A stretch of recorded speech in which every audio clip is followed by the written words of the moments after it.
Assalamualaikum warahmatullahi wabarakatuh teman-teman. Hari ini kita berjumpa lagi ya teman-teman bersama dengan bintang pengelana. Tentunya di malam hari ini kita akan membahas mengenai job pabrik di Taiwan ya teman-teman. Oke teman-teman, hari ini kita akan membahasnya lagi ya. Karena apa? Karena banyak teman-teman kita yang dari Indonesia itu masih ada di PT atau mungkin juga masih ada di rumah sudah mendaftar tapi belum berangkat. Coba kalian simak dan dengarkan video pada kesempatan malam hari ini ya teman-teman. Jadi gini teman-teman, banyak mungkin ya dari kalian yang belum berangkat. Mas, kok proses ke Taiwan tuh saya sudah daftar kok saya sampai sekarang belum terbang-terbang. Gimana sih? Apakah ada solusinya Mas? Nah tentunya pasti setiap permasalahan itu akan ada sebuah jalan ya teman-teman, yang tentunya kita sudah mau berusaha, berikhtiar, dan jangan lupa berdoa ya, karena berdoa itu juga penting teman-teman. Nah gini teman-teman, bagi kalian yang masih istilahnya masih mempunyai orang tua, kalian harus wajib untuk memohon restu dari kedua orang tua kalian teman-teman. Karena apa? Karena restu itulah juga yang akan mempengaruhi kalian nanti cepat tidaknya kalian berangkat ke Taiwan. Yang kedua adalah restu dari suami atau istri kalian teman-teman. Karena itu juga sangat penting sekali ya teman-teman. Selain orang tua itu juga penting restu dari suami ataupun dari istri kalian teman-teman. Nah gini teman-teman, ini ada sebuah kisah ya pada malam hari ini. Jadi kita akan membahasnya kali ini teman-teman.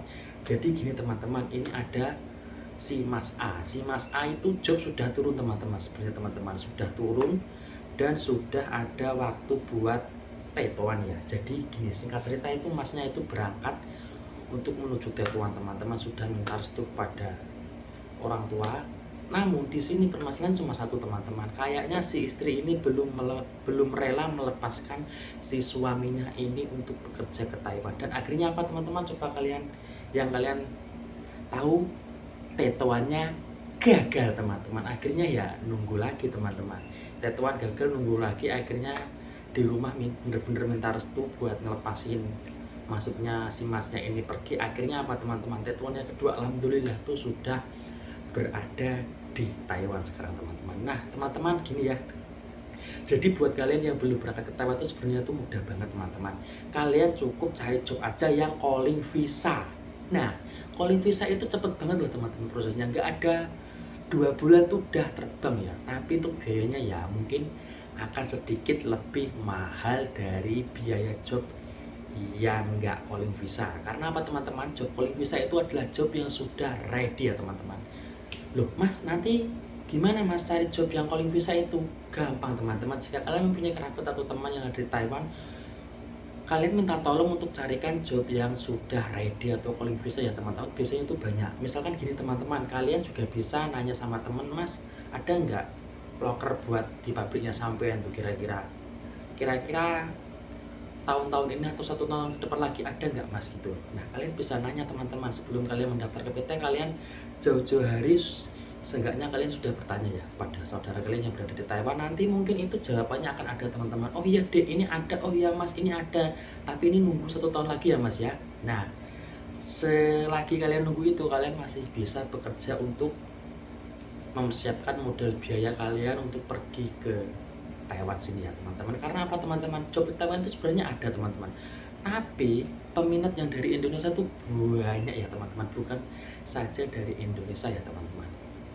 Nah, gini teman-teman, untuk pengen cepat berangkat itu ya pabrik itu calling visa teman-teman. Kalau bukan untuk di pabrik, ada lagi teman-teman yang cepat itu teman-teman apa Mas?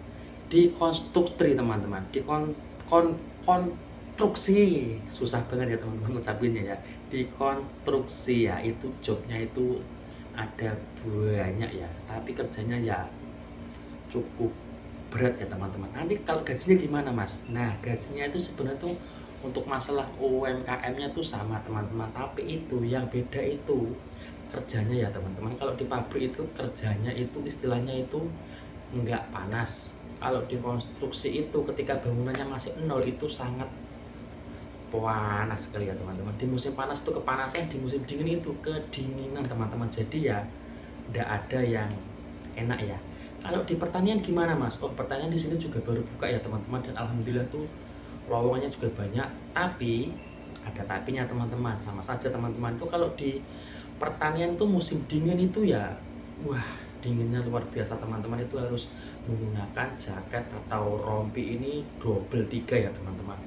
Itu nanti kalau nggak double 3 kalian bisa masuk angin ya teman-teman. Jadi ya semua pekerjaan itu ada resikonya. Nah, di sini tuh ketika kalian ini ya teman-teman, ketika kalian bekerja di sini entah itu sektor konstruksi, pertanian ataupun pabrik ya, itu pasti nanti akan bakal ada cobaannya teman-teman, entah itu dari mandor, dari rekan teman, atau bahkan juga bisa dari bosnya teman-teman. Itu semua itu ada. Yang penting kalian, saya pesen ya, ketika kalian sudah ada di sini berarti kalian tuh sudah bener-bener siap mental, siap fisik, dan siap tenaga atau pikirannya teman-teman. Nah gini teman-teman, kalau capek pikiran tuh sembuhnya itu lama teman-teman. Tapi kalau kerja itu cuma capek nggak pikiran, itu nanti sembuhnya cepat ya. Kenapa kok bisa gitu Mas? Gini teman-teman, tak ambil contoh saja ya, ketika kalian bekerja pada hari itu ya teman-teman, itu barangnya itu susah teman-teman, itu kita harus memikirkan pakai otak ya teman-teman. Sedangkan mandor itu marah terus, bisa nggak bisa sehari harus dapat 2.000, otomatis itu kan pikiran teman-teman, udah pikiran capek nggak nyampe target, akhirnya apa? Double capeknya teman-teman. Tapi kalau kerjanya berat nggak pakai pikiran, mandor nggak marah, itu ya capeknya capek di kerjaan aja teman-teman, besok itu udah sembuh ya. Jadi bisa dipahami ya teman-teman. Jadi begitu ya teman-teman, setiap pekerjaan itu pastinya akan ada resikonya ya, entah itu kerjanya ringan tapi pikirannya kena, sedangkan kerjanya berat tapi pikirannya tenang, itu juga enak teman-teman. Jadi setiap pekerjaan itu pasti memiliki sebuah resiko yang harus ditanggung ya teman-teman. Nah, nggak di pabrik aja teman-teman, di sektor konstruksi itu juga begitu teman-teman, itu juga sama beratnya seperti di pabrik, bahkan di pertanian pun juga itu sama beratnya ya teman-teman. Nah teman-teman yang belum berangkat, saya doakan ya semoga kalian cepat berangkat ke Taiwan dan prosesnya dipermudah. Jangan lupa minta restu sama orang tua kalian, dan jangan lupa juga minta restu dari suami atau istri kalian dan anak kalian ya teman-teman. Semoga proses kalian dipercepat dan selamat sampai Taiwan teman-teman ya. Jadi kalian ketika ingin prosesnya itu cepat, maksudnya jobnya itu ada teman-teman, carilah job itu yang calling visa. Insya Allah nanti dalam waktu 2 bulan itu benar-benar sudah terbang ya teman-teman, istilahnya ya, sudah bisa sampai di Taiwan ya. Oke teman-teman, jadi mungkin cukup segini ya pembahasan pada malam hari ini. Nanti sehabis ini kita akan bahas mengenai dilema para TKI yang ada di Taiwan sini ya teman-teman. Oke, mungkin pertemuan pada malam hari ini kita akan sudah ya teman-teman ya. Wa taufiq wal hidayah. Wassalamualaikum warahmatullahi wabarakatuh teman-teman.